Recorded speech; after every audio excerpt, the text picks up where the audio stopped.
सुगंधा और उसकी सास कांता के बीच एक अजीब सी जंग रहती थी।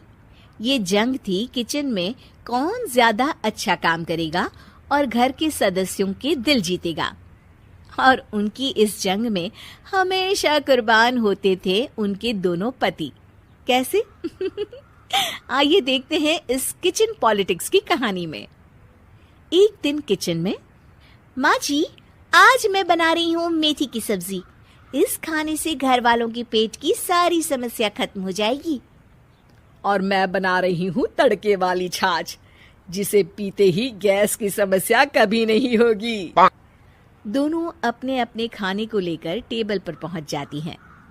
तभी सुगंधा के ससुर उसकी बनाई सब्जी की तारीफ कर देते हैं।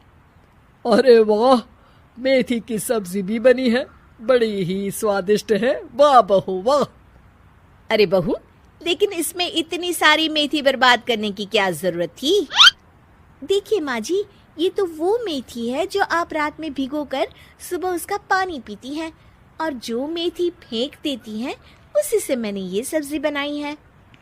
अरे वाह बहू, तुमने तो बड़ा ही समझदारी का काम किया। बस अब क्या था, कांता जी का तो मानो ये सुनकर खून ही सूख गया। वो फैसला कर लेती है कि किसी भी तरह वो अपने खाने की तारीफ लेकर ही रहेगी और सुगंधा को किचन में उसकी कमियां गिनाएगी।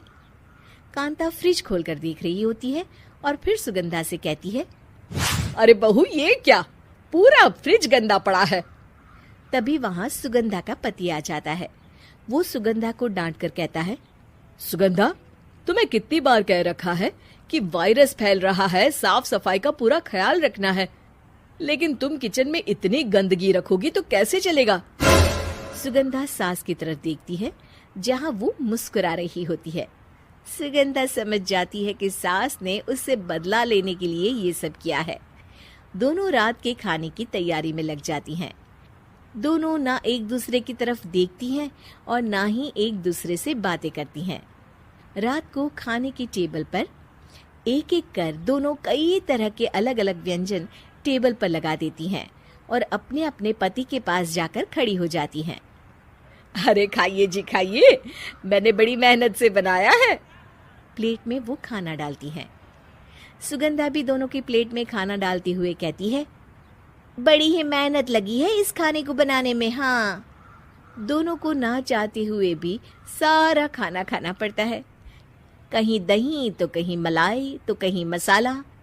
और इन सब के बाद दोनों बड़ी ही मुश्किल से अपने कमरे में सोने जाते हैं। लेकिन अगली सुबह सुगंधा का पति चिल्ला रहा होता है, हाय रे, हाय मेरा तो पेट खराब हो गया, हाय माँ बहुत दर्द हो रहा है। तो वहीं कांता के कमरे से भी कुछ ऐसी ही आवाज आने लगती है। हे भगवान, इस सास बहू की लड़ाई हमारी जान लेकर रहेगी। जाओ कोई डॉक्टर को बुला कर लाओ। डॉक्टर आते हैं। दोनों को देखकर कांता और सुगंधा से कहते हैं, देखिए, आप दोनों इन्हें खाने में हल्का ही दीजिएगा। हो सके तो रात का खाना जल्दी खाया करे और वॉक किया करे। इतना कहकर डॉक्टर वहां से चले जाते हैं। जिसके बाद एक बार फिर से दोनों बहुएं किचन में जाती हैं और खाना बनाने में लग जाती हैं। रात में खाने के टेबल पर दोनों एक बार फिर से खाना लगाने लगती है। पापा जी, मैंने ये पतली मूंग की दाल की खिचड़ी के साथ ये पापड़ और पुदीने की चटनी भी बनाई है। अरे बहू, अभी अभी बेचारे पेट की बीमारी से गुजरे हैं, इतना भारी खाना तो डॉक्टर ने भी मना किया है ना। देखिए, मैंने आप दोनों के लिए सूप बनाया है। और दोनों उन लोगों की प्लेट में खाना डालने लगती हैं। तभी दोनों एक साथ बोल पड़ते हैं, बस करो, हमें माफ करो, हमें नहीं खाना इस घर में ना खिचड़ी और ना ही सूप। हम इंसान हैं, एक वक्त में एक ही खाना खा सकते हैं। बस करो, हमें माफ करो, हमें नहीं खाना इस घर में ना खिचड़ी और ना ही सूप। हम इंसान हैं, एक वक्त में एक ही खाना खा सकते हैं। इतना कहकर वो दोनों वहां से चले जाते हैं। कहानी का अंत। आप लोग उम्मीद कर रहे होंगे कि अंत में सब ठीक हो जाएगा। नहीं जनाब, अगर सास बहू के बीच सब ठीक हो जाए तो आप ये सीरीज देखे ही क्यों? तो मजा लीजिए इस चैनल में सास बहू से जुड़ी कहानियों का, क्योंकि ये ऐसा रिश्ता है जिसकी मिठास उसकी खटास में हमेशा ज्यादा ही रहती है।